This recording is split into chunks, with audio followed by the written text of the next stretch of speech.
Sveiki kolegos, dažnai girdžiu klausimą, jeigu aš siuvimo karjeros pradžioje dar nespėjau įsigyti overloko, o siūlių kraštus reikia kažkom apmėtyti, ką aš galiu padaryti su universalia mašina? Žinoma, padaryti galima imituoti overloko apmėtymą, panaudojant specialią pėdelę. Mašinos komplektacijoje jūs rasite pėdelę, su kuria galima apmėtyti detalės kraštą tam, kad jisai nebrikstų. Pėdelės turi ribotuvą, šalia kurio jūs dėsite audinio kraštą, kad jisai nenuvažiuotų į dešinę pusę. Užsidedam pėdelę.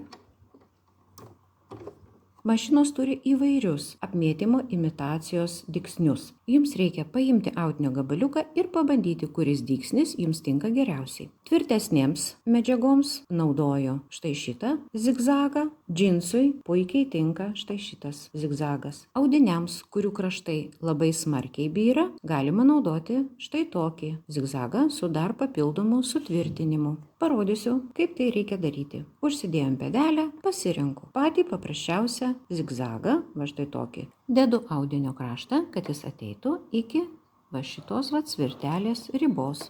Ir važiuojam.